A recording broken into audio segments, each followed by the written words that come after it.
Ronnie Coleman versus Dorian Yates, two of the greatest bodybuilders of all time. Oh, hold on a second. Let me check my history here. Oh, I've already done this matchup. I've already done Ronnie King Coleman versus Dorian Yates. I'm just joking, guys. We are going to do maybe the 10th comparison between these two guys, but never this combination. Many of you may wonder, who does Mark's Max Muscle think would win in their primes, both at their best? Coleman or Yates? Well, the thing of it is, guys, Ronnie Coleman here in 1999, this may have been his best versus other Ronnie Colemans.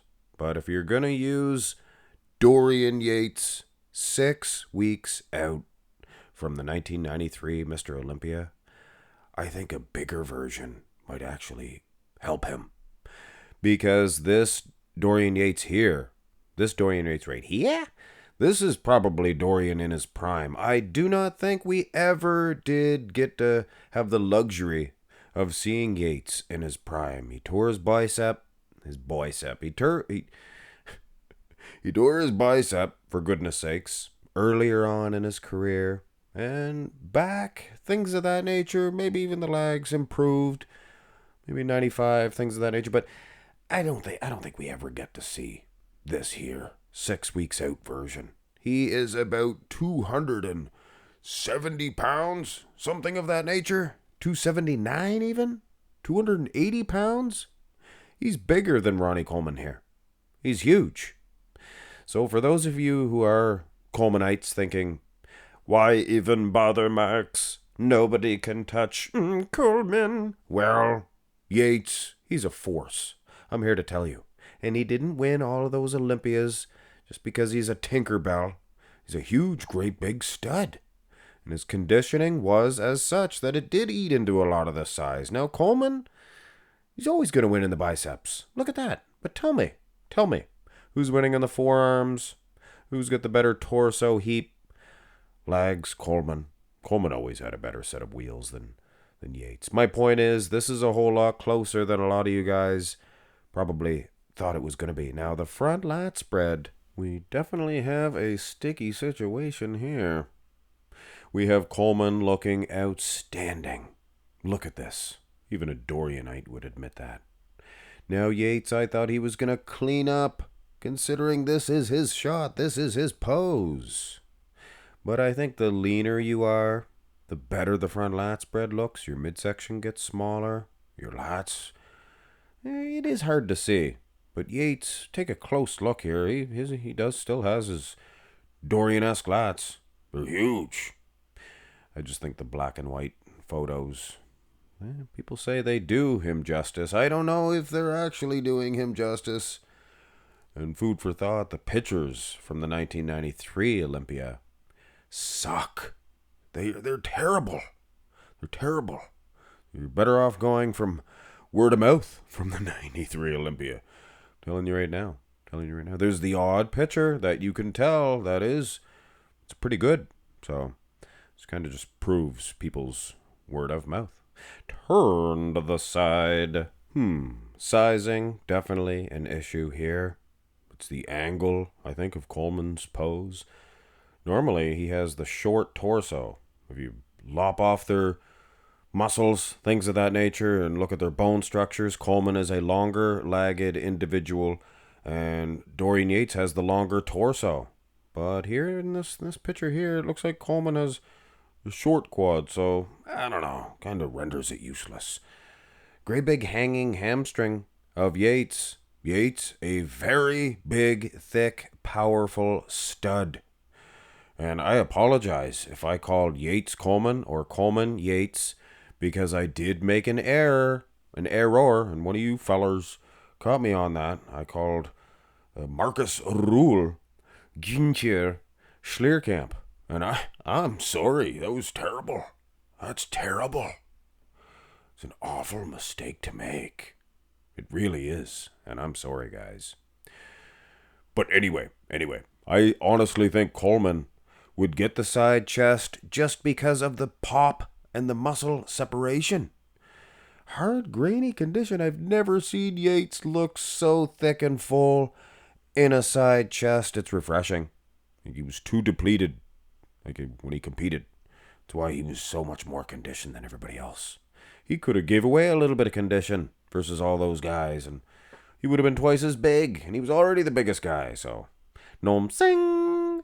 Side tricep, a different situation. This is not a Coleman shot at all. And on the contrary, Dorian Yates are rejoicing they fast forwarded to the side tricep. They go to the front lat and then they go to the side tricep. And I can see why. Look at Dorian Yates in this pose.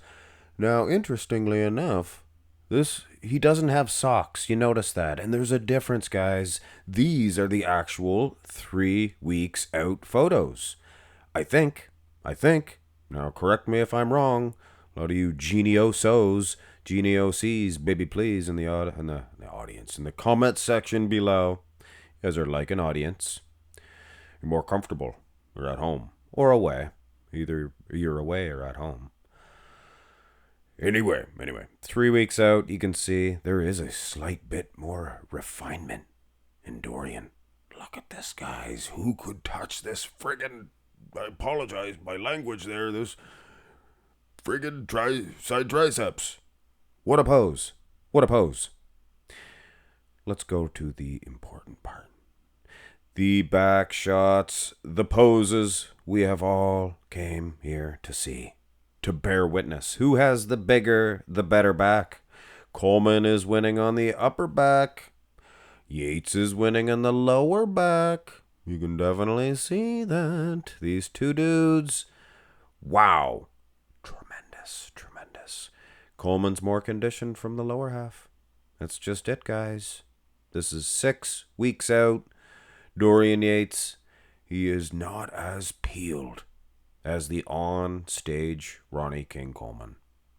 End of story? Well, maybe. You'll notice I edited another picture of Coleman. The lighting was different, so it looks like he's wearing socks, for goodness sakes. But either way, to draw attention to those calves, Dorian, some of the biggest calves in bodybuilding history. He made all those guys look puny, like they had little dandelion spores. Sean Ray, Kevin Levrone, and those guys really didn't have weak calves, and neither does Coleman. They're not his strongest asset, for sure. But when you look at the quad size and hamstrings, well, Coleman, he's dominating in that aspect. Glutes as well. So it's Coleman. Condition, I would say. But back size, Yates, he's overshadowing Coleman. Here's the rear double, and I believe it will be the same situation here in terms of condition. Coleman is just that much more peeled than this 6 weeks out Dorian Yates, but much like the rear lat, Colemanites, do you guys see this though? I mean, all jokes aside, I think Yates has a bigger, thicker back. And yes, Coleman has those biceps, luxurious, but I would not say he's winning in the arms. This Dorian Yates, this battling Brit, he has some of the biggest delts you'd ever see in this shot anyway, in this pose. Wow, incredible. Now, this is 6 weeks out, guys. Not very fair to use. Here is a sockless Dorian Yates, and that's 3 weeks out, right? And you can see he lost some of the thickness in the back. He did. It looked like he was so much thicker than Coleman. Not so much here. Traps, yes. But the lats, not as overwhelming as they were. Now, when you look at the glutes of Dorian Yates, I don't think I've ever seen this guy show these glutes up on stage. But you can clearly see the man was packing heat. It just wasn't the style at the time to flash me bottom, but trust me blokes, I had a bottom, and he did. Coupled with those calves, this is old school, old world posing. It's awesome. It's like an old relish from behind.